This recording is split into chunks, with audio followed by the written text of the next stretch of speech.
Welcome to Base is Beautiful. My name is MD, and this is the first video I've made since putting up the video about Reggie Jackson going to Anaheim. And I just have to say thank you.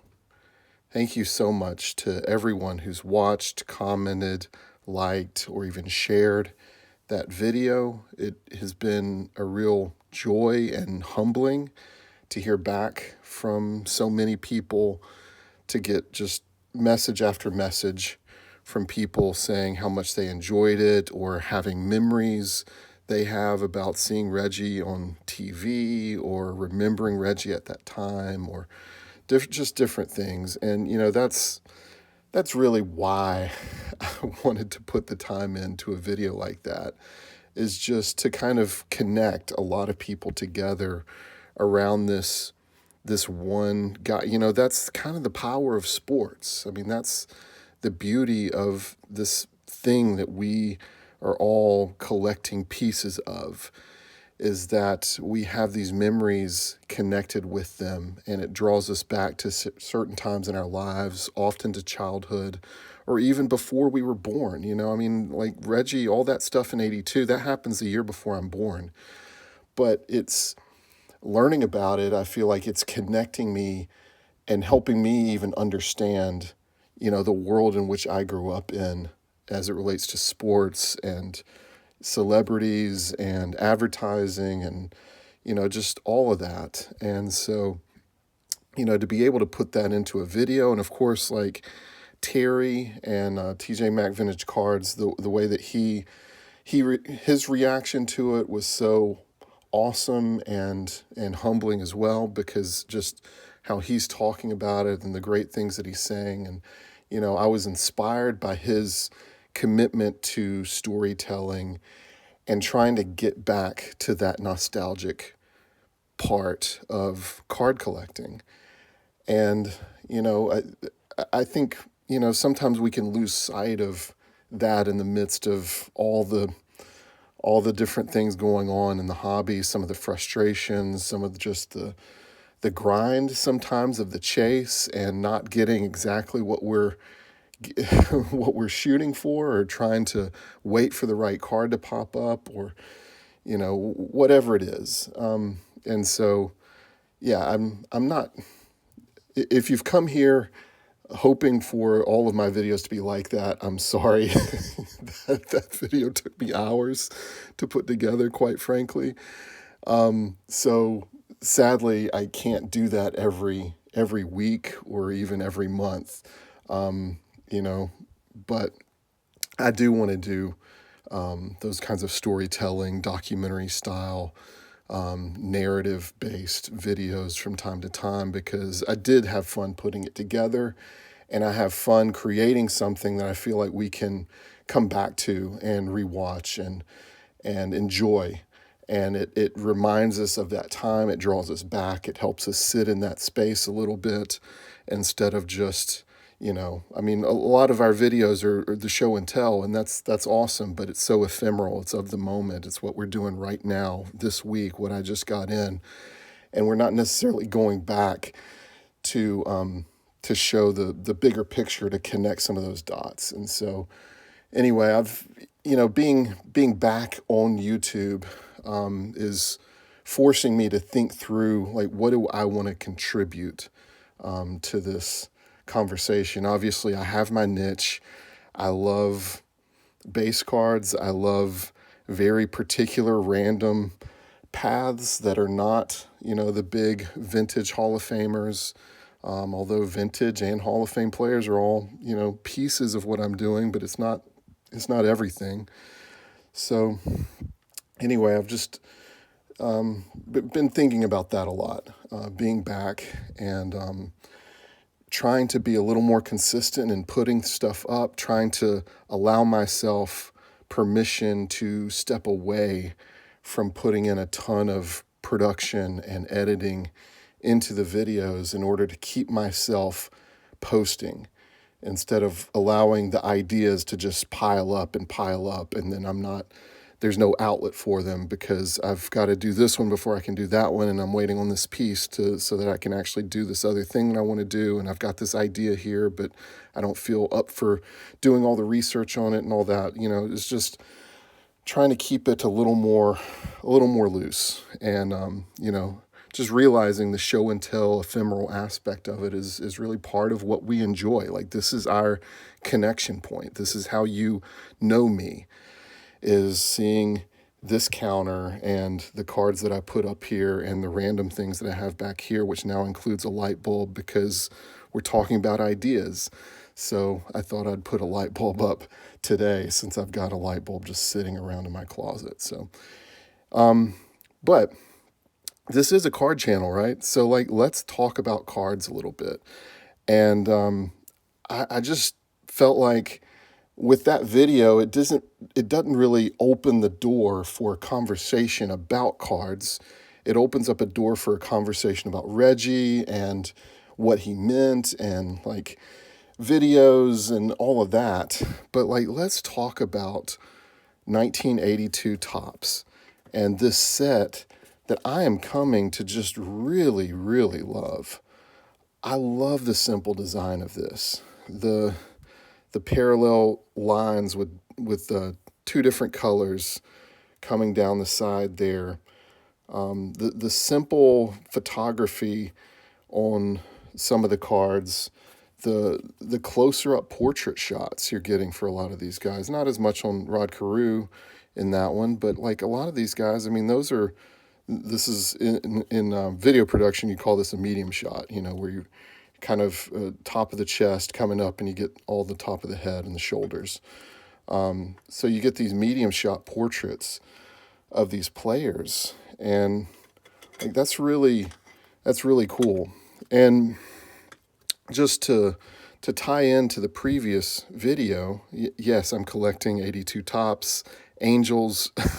Obviously, we got Bruce Kyson, Fred Lynn, Rod Carew. You've already met Reggie, and this is by no stretches is my favorite Reggie Jackson card, but I love it because it's his first card as an Angel. And I'm a big believer in the way that I like to collect is bookends. I like the rookie card. I like the final playing year card. And then if the player has a connection with my team, the Angels, then I want the first year that player was involved with the Angels. Whether or not that player has multiple seasons there or not, I want to focus in on getting those milestone kind of cards. And this card of Reggie, it's kind of funny because it's not the greatest portrait of him. But, if you watch that video and doing the research for it, I learned that, there was a little bit of ambivalence about Reggie coming to Anaheim. Obviously he made his decisions and it was like a good career move financially for him. And things had soured with George Steinbrenner and some of the stuff there in New York, but this shot of Reggie and just behind the sunglasses, and you're not getting the big smile like you get in the Sports Illustrated that I'm showing from that in that video, where the Sports Illustrated story is him just wearing his normal glasses, big smile, and, he looks excited, he looks happy. This is different. And you get that little sense of the edge of what is about to happen. I look at this card and, it's not like his 78 card where he's got that great swing, he's just knocking a home run. This is different than that. It tells a different story.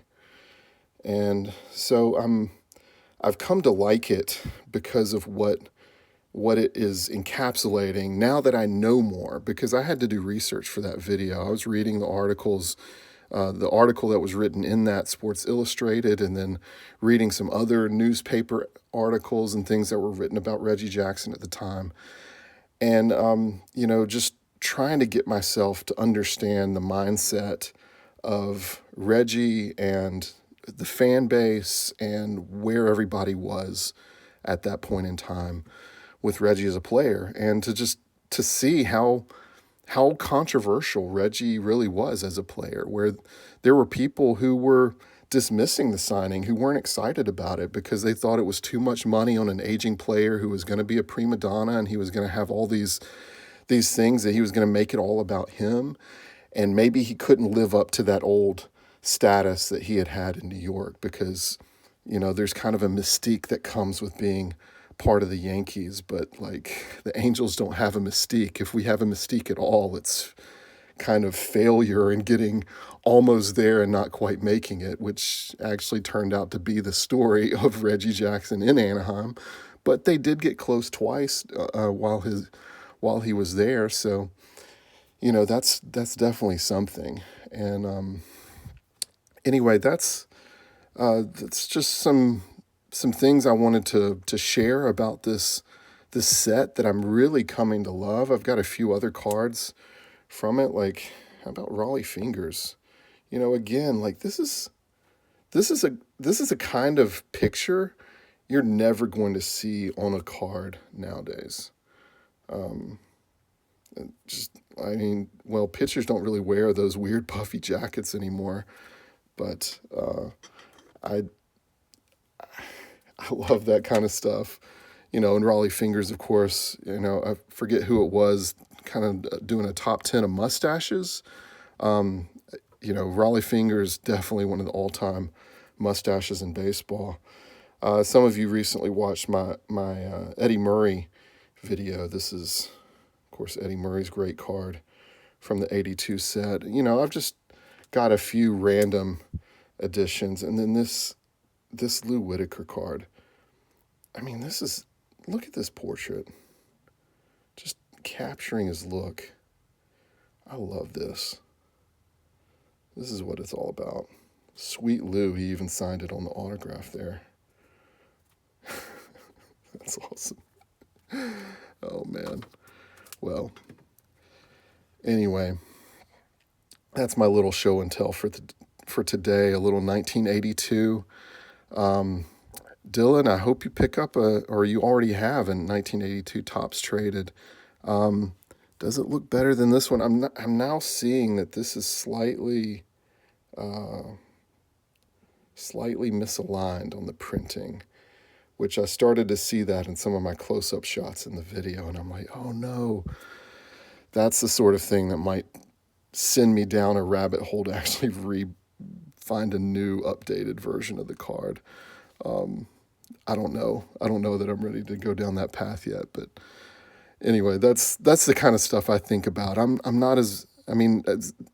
done pretty good on the centering on these. I like decently centered cards, but really it's that printing alignment that can just make it look slightly out of focus. That's what gets me a little bit more than the off-center thing. But anyway, thank you so much again. If you took the time to watch, if you haven't watched it yet, obviously go over there and watch that video. Hopefully it can, I put up a little post about hoping that it would get to 100 views, and now it's almost crossed 200 views just in the last couple of days.